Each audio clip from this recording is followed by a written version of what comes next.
Hello everyone. पिछले video में हमने बात करी थी फ्री रेडिकल सब्स्टिट्यूशन मैकेनिज्म के अंदर एलिलिक हैलोजिनेशन की। और आज के इस वीडियो में हम डिस्कस करेंगे कि free radical mechanism at an aromatic substrate कैसे होता है।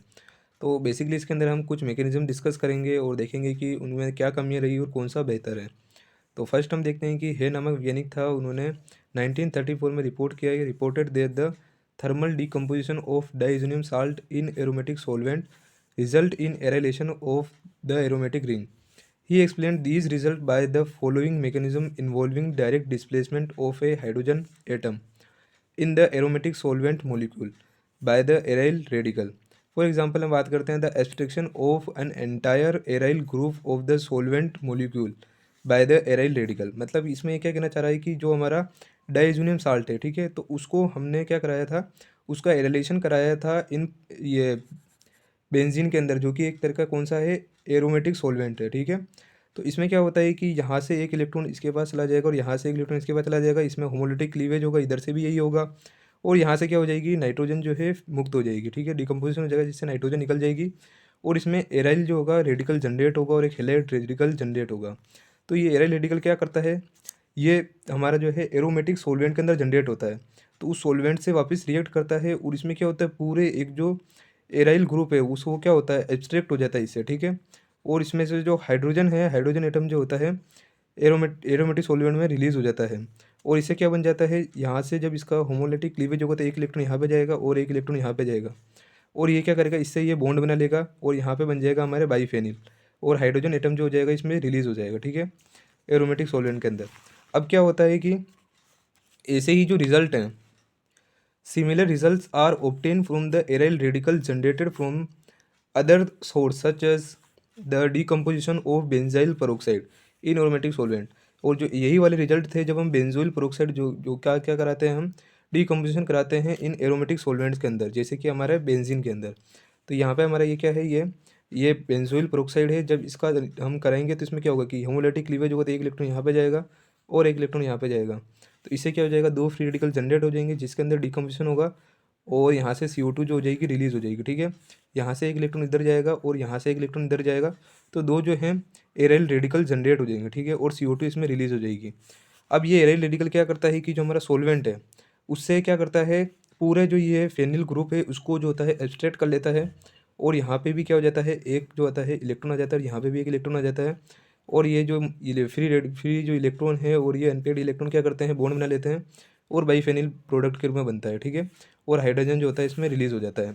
तो ये मैकेनिज्म जो है, ये जो है इतना इफेक्टिव नहीं है, इसके भी कुछ कारण है, तो वो हम देख लेते हैं।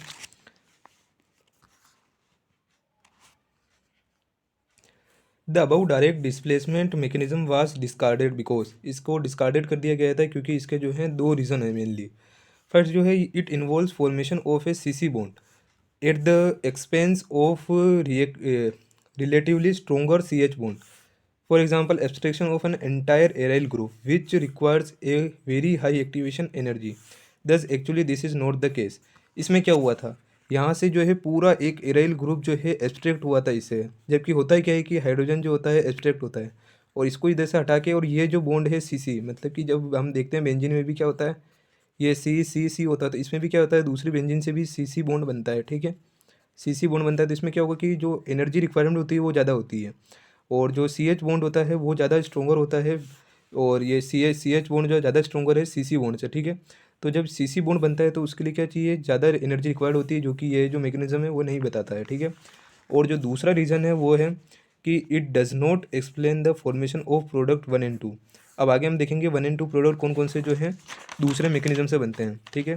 तो एक जो ये प्रोडक्ट है ये बनता है, और एक ये वाला प्रोडक्ट जो है 2 फॉर्म होता है, ठीक है। तो ये मैकेनिज्म जो है ये समझा नहीं पाता है, तो इसके लिए जो है नेक्स्ट मैकेनिज्म दिया गया है, ठीक है। तो इसके लिए जो नेक्स्ट मैकेनिज्म दिया गया है वो कहता है कि the following 2 step mechanism which is exothermic and also explain the formation of product 1 and 2 was proposed। This is similar to the mechanism of aromatic electrophilic and nucleophilic substitution, ठीक है। तो जो नेक्स्ट जो हमारा मेथड या जो mechanism दिया गया है वो एक एक्सोथर्मिक है, ठीक है। तो एक्सोथर्मिक जो चीज़ें होती है वो ज़्यादा स्टेबल होती है, ठीक है। और ये एक्सप्लेन करता है फॉर्मेशन का, कि जो दो प्रोडक्ट हमारे जो अभी मैंने आपको बताए थे वो किस तरह से बनते हैं। और यह जो मैकेनिज्म है, जो एरोमेटिक इलेक्ट्रोफिलिक सब्स्टिट्यूशन होता है या फिर न्यूक्लियोफिलिक सब्स्टिट्यूशन होता है, उसके सेम होता है, ठीक है, उसके जैसा ही होता है। तो देखते हैं हम ये किस प्रकार से होता है। तो ये जो है ये क्या है, एक पेरोक्साइड है जिसमें क्या हुआ, होमोलाइटिक क्लीवेज हुआ, जिससे एक इलेक्ट्रॉन यहाँ पे गया, एक इलेक्ट्रॉन यहाँ पे गया, ठीक है। तो इससे दो फ्री रेडिकल जनरेट हुए, फिर डिकम्पोजिशन हुआ जिससे CO2 रिलीज हो गई और दो जो है एराइल रेडिकल जनरेट हो जाते हैं। अब ये एराइल रेडिकल जो कि हमारा ये है सोलवेंट, ठीक है, ये सोलवेंट के अंदर रिएक्ट कैसे करता है, तो जो एराइल रेडिकल है वो अटैक करता है, ठीक है। यहाँ पे जब इसके पास क्या है, हाइड्रोजन है, यहाँ पे जब इससे अटैक करता है तो ये जो बॉन्ड है इसका एक इलेक्ट्रॉन यहाँ पे चला जाता है, एक इलेक्ट्रॉन यहाँ पे चला जाता है, ठीक है। तो इससे क्या होता है, यहाँ पे बॉन्ड बन जाता है। तो यहाँ पे ऐसा ही कुछ हुआ, यहाँ पे बॉन्ड बन गया और एराइल फ्री रेडिकल ने यहाँ पे अटैक कर दिया, ठीक है। अब यहाँ पे होगा रेजोनेंस होगा, इसलिए ये जो बन रहा है ये इंटरमीडिएट ये स्टेबल हो जाएगा। जैसा कि हमने इलेक्ट्रोफिलिक और न्यूक्लियोफिलिक सब्स्टिट्यूशन देखा था, एरोमेटिक सब्सटेंस में क्या बनता है, व्हीलेंड इंटरमीडिएट बनता है। तो इसी तरह इसमें भी जो है इंटरमीडिएट फॉर्म होता है। और यहाँ पे भी क्या होगा कि ये बॉन्ड यहाँ पे चला जाएगा तो ये फ्री रेडिकल कहाँ पे आ जाएगा, यहाँ पे आ जाएगा। और इसी तरह ये बॉन्ड जो है यहाँ पे आ जाएगा तो ये फ्री रेडिकल कहाँ पे आ जाएगा, यहाँ पे आ जाएगा, ठीक है। और ये रेजोनेंस होता है और ये क्या है, इसका रेजोनेंस हाइब्रिड है। तो इसलिए जो मैकेनिज्म है ये ज़्यादा इफेक्टिव होता है क्योंकि इसमें रेजोनेंस के द्वारा स्टेबलाइजेशन हो जाता है।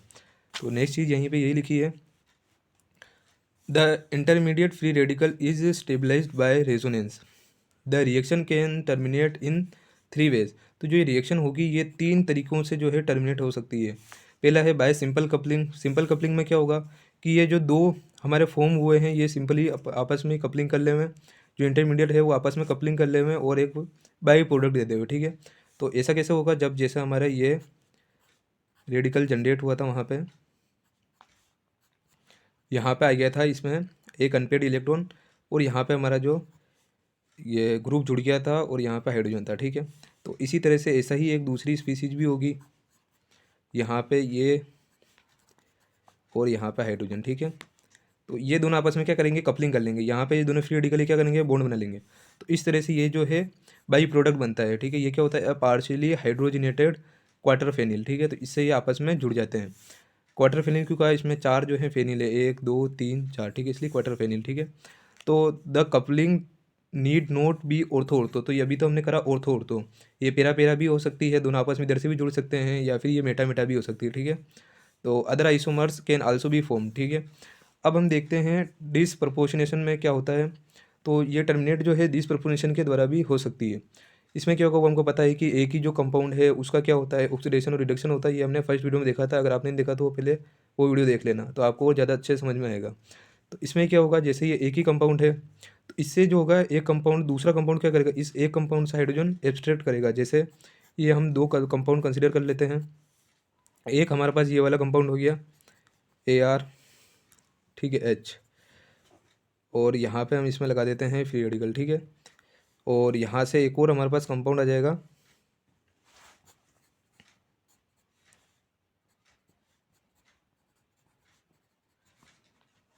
इसमें क्या होगा कि जो हाइड्रोजन है वो क्या करेगा, एक एक जो है ये स्पीसीज हाइड्रोजन दूसरे से एक्सट्रैक्ट करवाएगी। तो यहाँ से होमोलैटिक क्लीवेज होगा तो एक इलेक्ट्रॉन यहाँ पे जाएगा और एक इलेक्ट्रॉन यहाँ पे जाएगा, और यहाँ पे इलेक्ट्रॉन क्या करेंगे, बॉन्ड बना लेंगे, ठीक है। और यहाँ से क्या बन जाएगा, बाईफेनिल बन जाएगा, एक ये फेनिल और एक ये फेनिल, तो बाईफेनिल बन जाएगा जो है हमारा बाईफेनिल प्रोडक्ट। और यहाँ पे क्या हुआ, हाइड्रोजन एब्स्ट्रैक्ट हुआ है, यहाँ पे रेडिकल से रिएक्ट करके यहाँ पे जुड़ जाएगा, ठीक है। यहाँ पे एक हाइड्रोजन पहले से था और एक हाइड्रोजन और जुड़ जाएगा, तो इस तरह से हमारे ये प्रोडक्ट बन जाएगा, ठीक है। Under the reaction condition, dihydrobiphenyls like 2 are oxidized to the corresponding biphenyl। तो ये जो स्पीसीज है इसको हम क्या कहते हैं, डाईहाइड्रोबाइफेनिल, ठीक है। और ये क्या करता है, ऑक्सीडाइज हो जाता है और वापस बनाता है बाइफेनिल।